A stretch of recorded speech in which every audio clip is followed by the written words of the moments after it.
Amigos da TV Cidade, a nossa saudação. Aqui nos encontramos para a edição de hoje do programa Cidade Aberta, no nosso canal 14, no aplicativo de celular, no Facebook, no YouTube, ou então no nosso site www.tvcidade.net, o Cidade Aberta que chega até você não só mais pelo cabo, pelo canal 14 da NET, mas em outras plataformas também. Muito bom contar com o prestígio de cada um de vocês. O nosso programa sempre trata dos assuntos do momento, do cotidiano, e é nosso convidado no programa de hoje. Claro que a primeira edição a gente estava aqui trajados diferentes, agora estamos com o traje oficial do programa, né? O Cenério já não tem mais a camisa do campeão gaúcho do Novo Hamburgo, e eu não tenho mais a camisa do campeão da Copa Libertadores da América, né? O trio Grêmio. Mas enfim, agora a gente parte para a nossa pauta política, pauta que movimenta o Brasil. Aliás, que ano catastrófico para o Brasil do ponto de vista político, do ponto de vista econômico. Ainda que a economia parece que dá alguns pequenos esboços, que ponto de vista caótico na questão ética, moral do Brasil. Não tem pior. Pior do que isso é a bagunça, é o desordenamento, enfim. E a gente vê decisões da justiça. Eu sempre aprendi que, e defendo esta tese de que na cabeça de juiz e caneta de juiz, tu nunca sabe para que lado vai escrever e o que vai escrever. Mas nós temos um ministro do Supremo Tribunal Federal. São 11 ministros da Suprema Corte do Brasil. Um ministro que manda tirar da cadeia pela terceira ou quarta vez um sujeito, o Barata. É isso, né, Sinéia? O seu Barata Filho. É. O homem que comanda o transporte coletivo no Rio de Janeiro e tem diversas empresas, né? E o que não é dele é de amigos dele. Mas é tudo farinha do mesmo saco. É muito estranho. Se combinaram para aumentar as passagens a hora que quiseram e tiveram o beneplácito dos 3 últimos governadores, que, por incrível que pareça, continuam presos 4 últimos governadores. O Garotinho, o Cabral e... A garotinha. A garotinha. Rosiana. Não, Rosiana não. Rosinha. Então, por incrível que pareça, como é que o Gilmar Mendes não solta o Garotinho, né, o Cabral, e o Barata Filho ele solta? É pelos mesmos motivos. Só que ele é padrinho de casamento da filha do Barata Filho. A esposa dele, do Gilmar Mendes, está numa banca com outros advogados que defendem não só eles, como indiretamente, claro, outros investigados da Lava Jato, e foi as empresas que mais contribuíram para o instituto que o Gilmar Mendes mantém aqui e em Portugal. É um instituto que ganha muito dinheiro com cursos na área jurídica. Então você imagina um ministro do Supremo tendo uma empresa que ministra esses cursos. Será que ele não tem o trabalho suficiente no Supremo Tribunal Federal? São essas coisas que tanto indigna o brasileiro comum, o brasileiro como nós, cidadãos que trabalhamos tanto e sobra tão pouco, a gente fica indignado, fica revoltado. Porque quem julga habeas corpus ligados e outros, desculpe o pessoal da justiça, que são operadores da justiça, que eu não consigo entender muito bem, não entendo quase nada desses termos da justiça, esse vocabulário, esse amplo vocabulário que é utilizado pela justiça, esse palavreado todo. Mas o que eu sei é que está nas mãos dos Dias Toffoli, esses julgamentos da Lava Jato. E alguns deles são pelas turmas, ou até pelo plenário do Supremo. E por que é a terceira vez que o seu Gilmar pega um habeas corpus do Barata Filho e manda soltar? A Raquel Dodge, que é a Procuradora-Geral, já solicitou uma, como é que vou dizer na linguagem jurídica, não sei, mas mandou revisar, mandou analisar de novo essa decisão. Então são coisas assim que, para nós, brasileiros comuns, não tem explicação. Como que o cara não tem um fato novo, não tem nada, um ministro supremo manda soltar. Aí com toda, vai lá, prende de novo, porque tem motivos para manter ele preso, manda soltar de novo, e é a terceira vez que ele é solto. E o que vai acontecer? Junto a isso, Adamati e ouvintes, me leva a crer que nós estamos num período muito perigoso da história do Brasil, nesse momento do Brasil, onde está se instalando uma verdadeira anarquia. Anarquia, cada um faz o que quer e como quer. Por que nós vamos cumprir leis se lá está acontecendo tudo isso? É exemplo que você falou no início. A ética, a moral, os bons costumes que eu nasci tudo me isso criei, só foi jogado no lixo. Ouvindo que não precisa lei, nós temos que ter os bons costumes. A tradição do brasileiro é cumprir as leis. Hoje, eu vi que o cara que era nosso funcionário e tal, chegou na delegacia ofendendo todo mundo. Quando eu virei as costas, fui embora, deixei o cara lá, porque imagina tu chegar perto de um policial, tu é autoridade. Tu baixa a cabeça. Tu baixa a cabeça. Tu chega perto de uma autoridade, tu respeito. Eu digo o que eu digo aqui na TV, contra o Temer, contra o Sartori, que é meu amigo, mas eu digo contra o Lula. Que eu penso, contra o Lula, digo tudo aquilo. Agora, enquanto ele foi presidente da República, eu me contive. O Temer, eu digo as coisas porque apareceram as coisas que qualquer um tem o direito. O Temer simplesmente se deixou perder o respeito. Ele, através daquela gravação, ele disse textualmente... Tem que manter aquilo, viu? E outras coisas que dá bem para entender qualquer um, só quem tem más intenções, ou é mal intencionado, para não entender que ele é do rolo. Rocha Loures era o braço direito dele, ele nunca negou. Rocha Loures. Nunca negou isso. Aliás, é o laranja principal dele, que tem muitos outros. Com 500 mil reais, o que ia fazer com 500 mil reais? E depois tem toda aquela... À noite, numa mala. Numa mala. Então, assim, tudo aquilo é muita coincidência, é muita cara de pau, alguém querer provar que isso não é prova, isso não tem nada a ver. E os 51 mil que foram encontrados lá Então, a gente sabe disso. Qualquer um que está nos assistindo sabe. 51 milhões, milhões, 51 mil. Milhões. Isso, e aí a gente até se perde nos números. E a gente vai elencando tudo o que vem acontecendo entre o Supremo Tribunal Federal, entre o Executivo, com seus ministros. Olha o que esse Padilha está patrocinando. Olha o que o Moreira Franco, sempre esqueci o nome dele. Wellington Moreira Franco. O que esses caras, todos eles, Jucá, Sarney, que todo mundo sabe onde ele está mandando. Outro dia um cara chegou e disse para mim, Sarney, o que nós vamos esperar de um país em que o Sarney, que foi o primeiro presidente da redemocratização, o Collor, segundo presidente, né?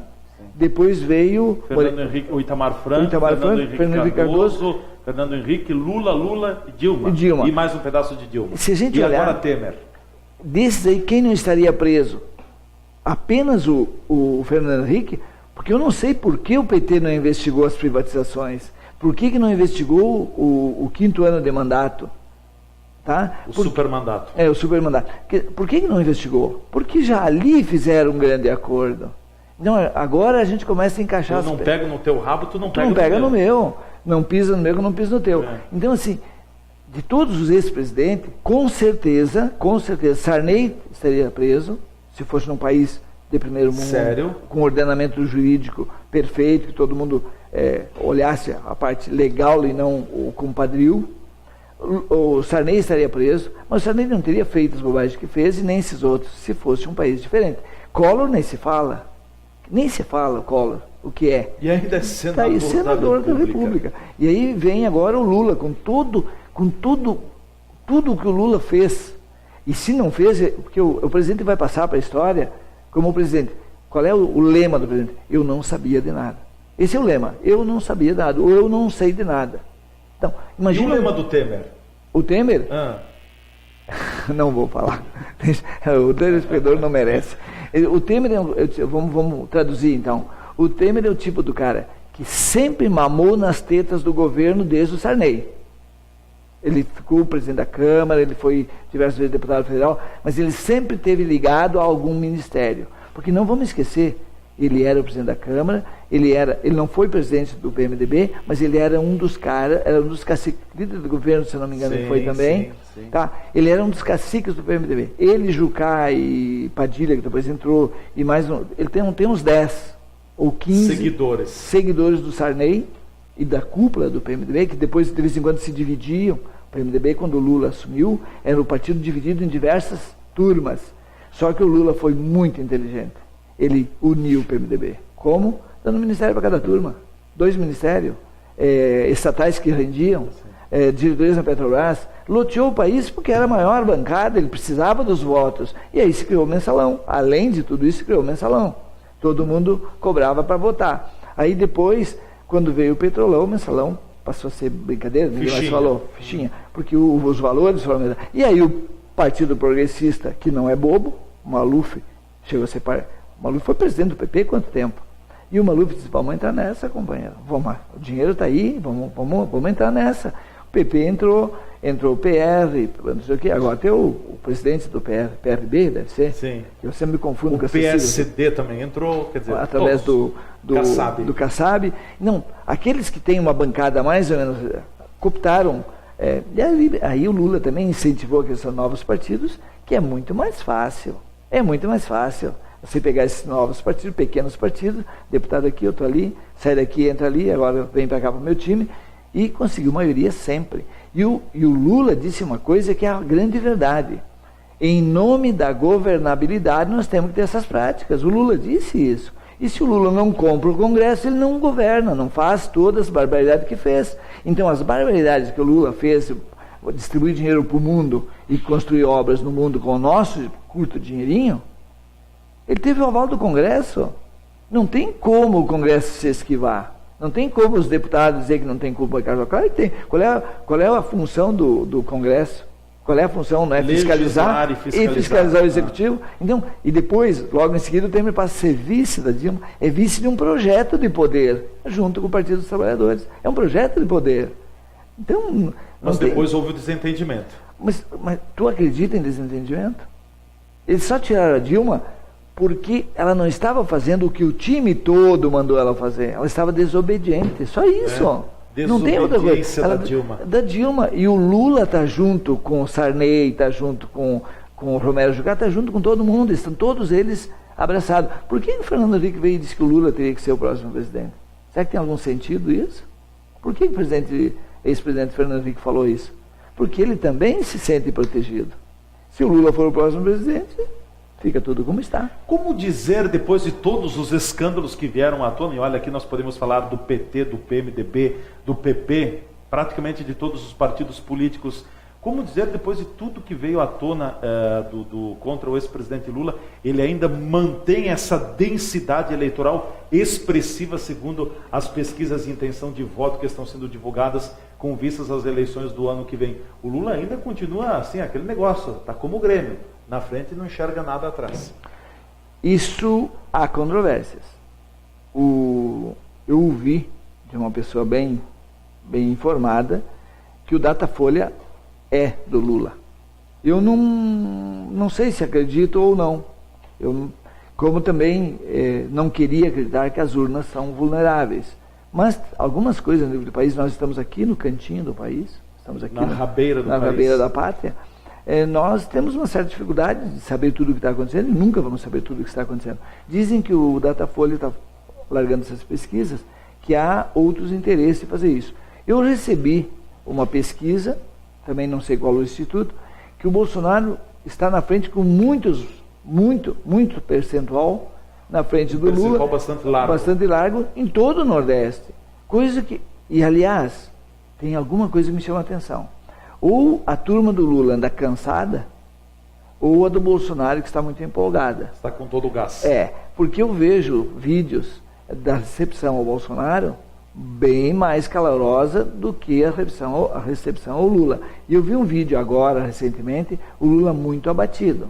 Então há alguns sinais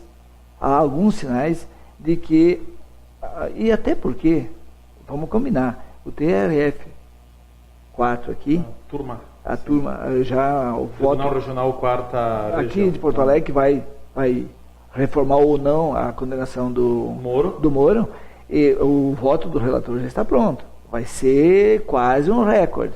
Isso tem alguma indicação. Agora já está com os outros dois para formular os seus votos e vai ter o julgamento até março desse caso do Lula. Mas o Lula já está com mais 3, 4 condenações já no forno. São 9 processos.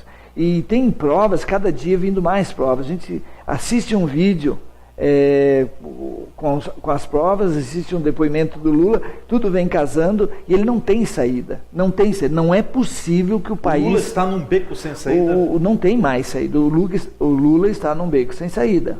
Não tem mais explicação. Primeiro era a Marisa. Provaram que não é a Marisa. Provaram que ela não vendeu tanto Avon assim para comprar 26 milhões em imóveis. E senão eu vou amanhã vender Avon. Ou qualquer outra, Pierre Alexander, ou Natura, ou Jequiti. Diz que não existe mulher feia, existe mulher que não usa Jequiti.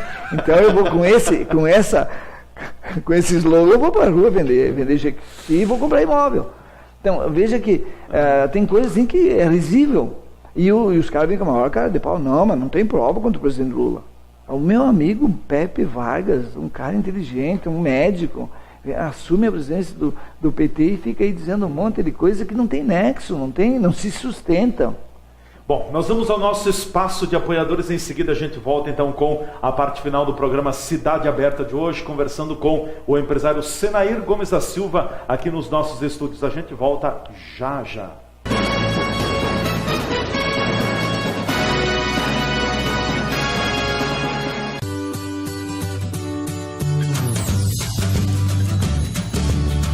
Refeições de dar água na boca. O sabor da comida caseira bem preparada. Servido em espaço amplo, organizado, local para um bate-papo e o tradicional churrasco gaúcho servido no ponto. Nas quartas-feiras à noite, a tradicional vitela. Pratos preparados com carinho.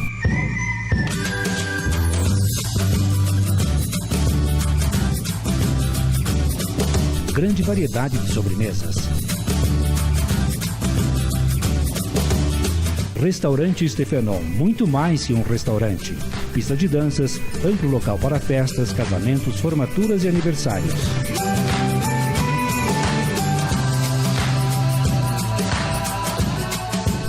Stefenon, o restaurante anexo ao Circo Operário em Farroupilha, na Rua Rui Barbosa, telefone 3261 4034.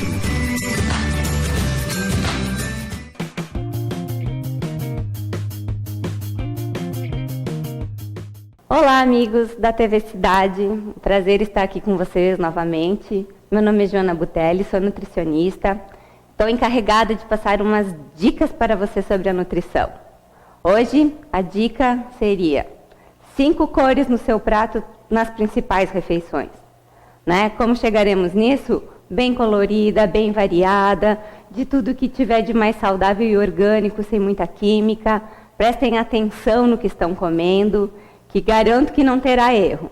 Cuidem muito hoje que a gente vê os restaurantes com os pratos tudo meio amarelo, lasanhas com batatas, com arroz. Cadê o colorido desse prato?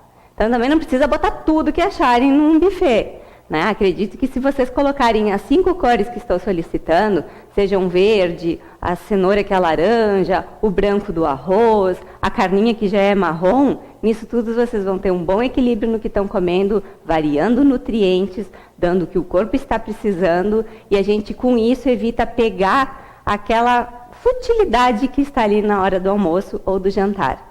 Então olhem o prato, vejam se está faltando alguma cor, veja se tem água para beber no final da refeição, e esse é o equilíbrio para o resto da vida. 5 cores no prato, toda vez que se alimentar no almoço ou jantar.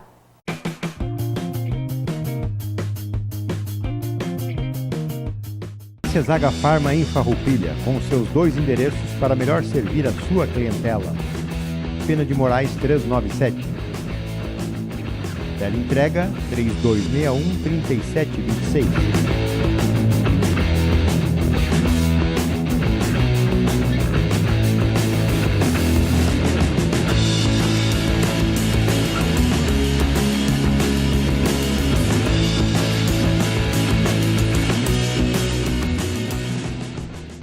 Na Júlio de Castilho, 784, espera você para lhe atender com qualidade e preços competitivos. A facilidade do cartão H-Farma para você comprar em 5 vezes sem juros. Além de toda a linha de medicação, possui também uma grande opção de suplementos nutricionais.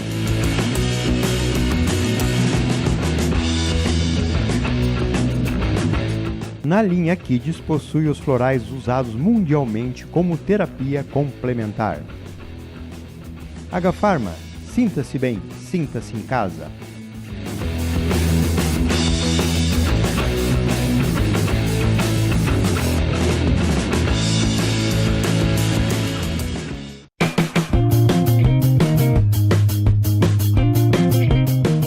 Olá, amigos da TV Cidade, me chamo Milena Valmórbida Dallagnese, sou engenheira de alimentos.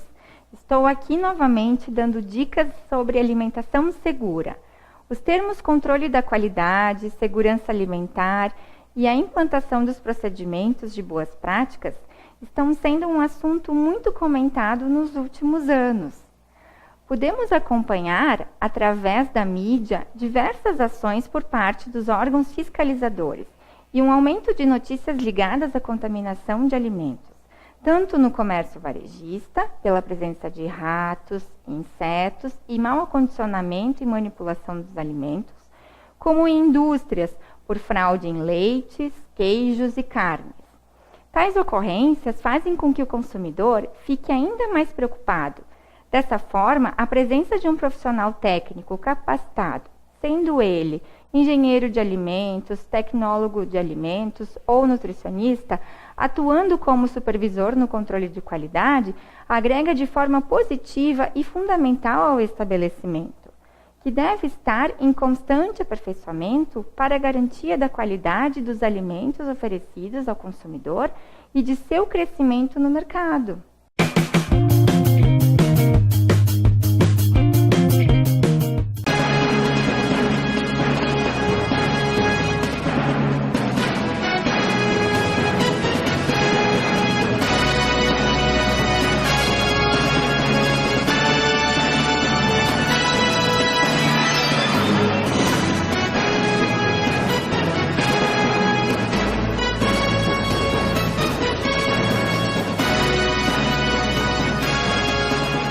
O Cidade Aberta volta pela nossa TV Cidade Farroupilha, nosso programa de entrevistas aqui no canal 14, aqui no aplicativo de celular, no Facebook, no YouTube, no site da TV Cidade. Enfim, a TV Cidade se colocando diversas opções para você poder ter acesso à nossa programação. É nosso convidado hoje, o empresário Senair Gomes da Silva. Senair, um assunto, e olha, eu tenho te acompanhado nesse período que tu tens falado aqui, praticamente de quase 2 anos na TV Cidade.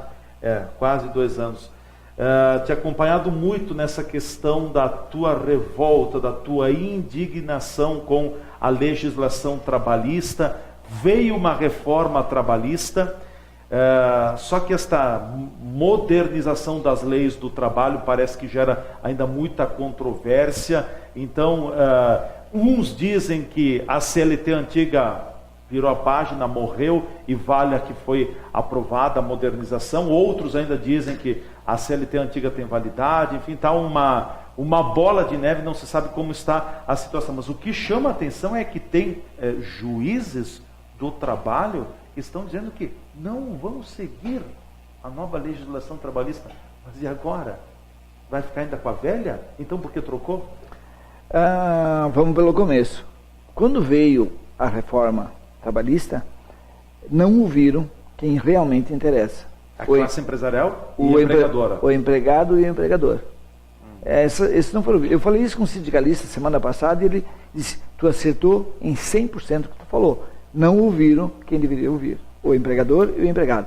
E eu sempre lutei por mais liberdade, da minha parte e da parte do funcionário. Porque eu converso sempre, é 30 anos que eu estou sempre no meio dos funcionários e, historicamente, eu trabalho em empresas há 45 anos, em empresas, e trabalhei 1 ano no setor público, há 45 anos. Sempre conversando com o empregador e com o empregado. E eu tenho uma ideia assim, muito tranquila sobre isso. Se as empresas tivessem liberdade, hoje no Rio Grande do Sul, não quero falar do Brasil, quero falar do Rio Grande do Sul. Poderia ter falado do Brasil, mas tem algumas regiões do Brasil que tem o trabalho escravo, que tem o trabalho não sei o quê. Eu não quero chegar lá, Por isso eu defendo a legislação por Estado, e não o que serve aqui tem que servir na Bahia, tem que servir no Maranhão, tem que servir no Pará, tem que servir na Alagoas, tem que servir... Não, nós aqui temos uma cultura europeia, tá? E nós temos um jeito de trabalhar, com uma tecnologia já bem mais avançada, mesmo estando atrasado, mas é bem mais avançada em comparação a outros estados, a outros interiores. Então o que acontece? Essa liberdade de empregado e empregador negociarem pode ser assistido pelos dois sindicatos. Qual é o problema? E eu disse isso para esse sindicalista e ele concordou comigo. Eu quero chamar meus funcionários no dia 2 de janeiro e dizer a eles, eu vou pagar para vocês 100% do que vocês ganham. Quem ganhar 4 vai ganhar 8, quem ganhar 2.500 vai ganhar 5. A partir desse mês, janeiro, no quinto dia útil de fevereiro, eu boto 100% em cima do teu salário, eu dobro o teu salário. Só que tem um detalhe, não tem fundo de garantia, não tem férias, não tem 13º, não tem 15 dias, não sei do que, tem mais nada. Você trabalhou, ganhou, não trabalhou, não ganha. Certo? Todos aceitam. Agora, o que tu vai fazer da tua vida é problema teu. Eu te pergunto, existe algum coitadinho que precisa de paternalismo? Não, nós precisamos de salário, precisamos de dinheiro e nos organizar a nossa vida. Tanto o empregador como o empregado. E segurança jurídica. Agora, eu chamo meu funcionário, faço uma ata, assina, o sindicato dos trabalhadores assina embaixo. É testemunha do que nós estamos combinando. O sindicato patronal é testemunha do que nós estamos combinando. Acompanhado dos seus devidos advogados. Por que isso não vale? Regras bem claras. Não precisa mais nada. Nós vamos nos entender. A empresa com seus funcionários. Acabou a conversa. No final do ano, seu Adamati, o senhor quer tirar 15 dias? Beleza, você vai ficar 15 dias sem receber. Você guardou o ano todo. Foi antecipado? Foi antecipado. Você recebeu antecipadamente? Você guardou o seu dinheiro, se não guardou, você vai ficar em casa ou não. Se a empresa resolve fechar, você vai ficar em casa. Mas você está sabendo, a INSS, se você quer pagar sobre um e fazer uma outra poupança, problema é seu. Se você não quer pagar INSS, problema é seu. Claro que teria que ter uma obrigatoriedade, pelo menos, sobre um salário. Mas isso é uma decisão sua, você vai cuidar do seu carnê. As pessoas têm que ser mais responsáveis e acabar o paternalismo. Mas eu quero combinar, então, seu Senair, que o senhor deposite o meu INSS, o carnezinho fica com o senhor para pagar, mas me mostre todo o quinto dia no pagamento se você pagou do mês passado. Uma coisa assim, para ser a coisa séria. Porque tem empresas e empresas. Não existe mais o fundo de garantia. Não é nada, eu faço uma poupança. Você quer fazer uma poupança, quer deixar comigo? Então, eu te pago 60% que nós combinamos e 40% ou 30% que tu quer poupar. Uma parte de poupança, parte de INSS e acabou. Você combina com o seu funcionário e todos eles têm esse entendimento. O cara vai pedir emprego hoje, vai com o currículo e as leis trabalhistas embaixo do braço. Então, a reforma trabalhista para mim não deu certo. Segundo, agora todos os juízes trabalhistas, ou a grande maioria dos juízes trabalhistas do Brasil, diz que não vão cumprir a lei. Já estão dizendo os juízes trabalhistas do Brasil diz que não vão cumprir a lei. Porque eles acham que é prejudicial ao trabalhador. Então, não chega todas as quinquilharias que cercam o salário que no final da história o trabalhador começa a ganhar muito menos do que deveria, porque tem um monte de quinquilharia e a gente vai ter que passar por custo isso. Então o que acontece? Não vão cumprir a lei. Tá, mas e agora como é que eu faço? Eu desconto do funcionário, eu recolho só para dar um exemplo, contribuição sindical, ou recolho sem descontar, ou eu faço uma ata e consulto o meu funcionário se ele quer isso. Como é que eu faço? A nova legislação diz que eu posso dar 3 períodos de férias.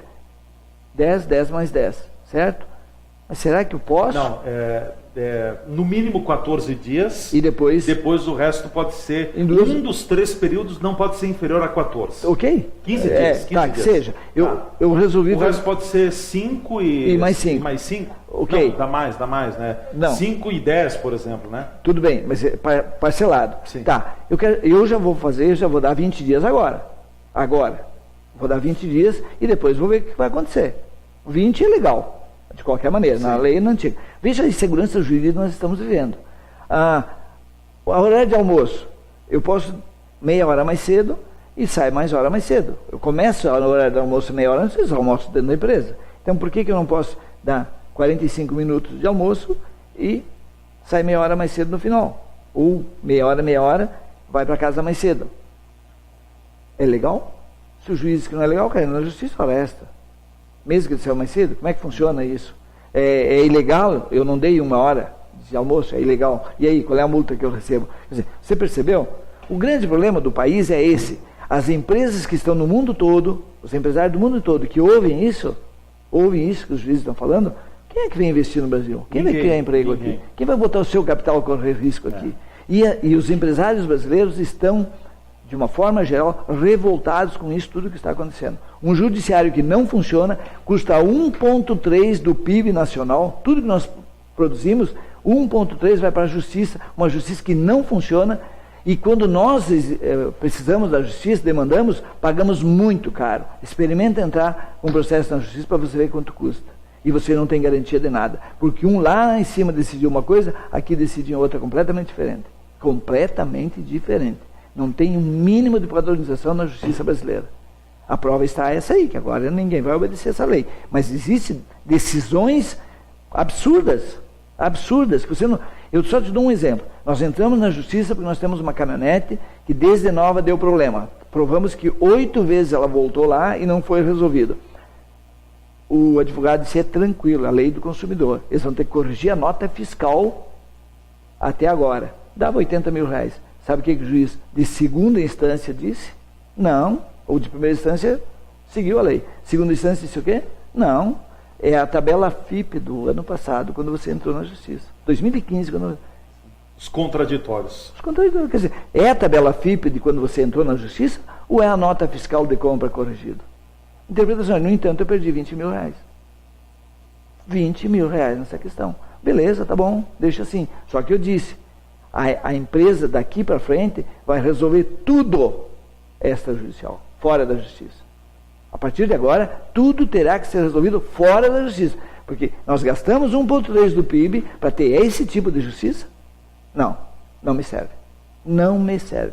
Eu quero uma justiça diferente. De reforma para reforma. Reforma previdenciária, o presidente Michel Temer está disposto a ir com tudo para aprovar a reforma previdenciária. Não é aquela primeira, ela foi enxuta, ela foi revista, enfim... Vem aí uma reforma, fala-se numa reforma previdenciária. Eu te pergunto, o presidente vai conseguir um mínimo de 308 votos na Câmara dos Deputados para aprovar a reforma previdenciária que ele colocou no momento?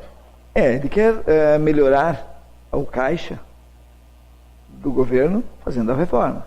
Só que o caixa do governo foi totalmente, profundamente assaltado para que ele consiga aprovar uma reforma que não serve para nada. No próximo ano vamos entrar com outro pedido de reforma, porque não vai resolver nada, porque os grandes salários, porque o Brasil está vivendo os seus grandes conglomerados, né? Tudo é os juízes federais, é os juízes do desembargador não sei do que, juiz do trabalho, são o Supremo Tribunal da Justiça do Trabalho, o não sei mais o que, nós temos tudo assim, essas corporações. Um corporativismo. É um corporativismo total. E não tem como o Brasil se livrar disso. Não tem. Através de uma ruptura só. Porque as corporações estão se criando cada vez mais corporações e são capazes, se unem e capazes de emparedar um governo. Então, eu volto a afirmar o que eu já afirmei aqui. Com Lula ou com Bolsonaro, nós vamos ter ruptura. Com Lula ou com Bolsonaro. Nós vamos ter problema. Com o Alckmin, nem pensar? O Alckmin é um cara que vai jogar conforme estão jogando hoje. É diferente. Mas o Lula não jogaria também? O Lula também jogaria, só que aí tem um detalhe. O Lula, por tudo que fez, pelo seu currículo recente, tem uma grande parte da população que não vai aceitar. Porque que vai ser rebelar nós temos muita gente sério ainda nesse país. Nós temos muita gente que quer ser sério e tem muita gente que não quer que a gente seja sério. Essa é a grande verdade. Nós temos uma formação, é um povo que tem uma formação de princípio, uma formação de seriedade, honestidade e tal, e agora você vê exemplos, que esses exemplos deveriam ser de honestidade, seriedade, e tu não busca no máquina pública como um todo, esses exemplos. Você vê corrupção em tudo que é lado. Ela está enraizada. E sistêmica. E vamos combinar. A classe empresarial está junto, não está fora. Sinair, te agradeço, obrigado pela presença, até a próxima semana. Muito obrigado, até a próxima semana. Boa semana a todos. Obrigado. Sinair Gomes da Silva foi o nosso convidado no programa Cidade Aberta de hoje, que vai chegando ao seu final. Muito obrigado a todos vocês que nos deram a honra e o prestígio da vossa audiência. Continuem conosco, a TV Cidade segue a sua programação. Até o nosso próximo encontro. Um forte abraço, você já sabe, a vida de Farroupilha passa aqui pela TV Cidade Farroupilha.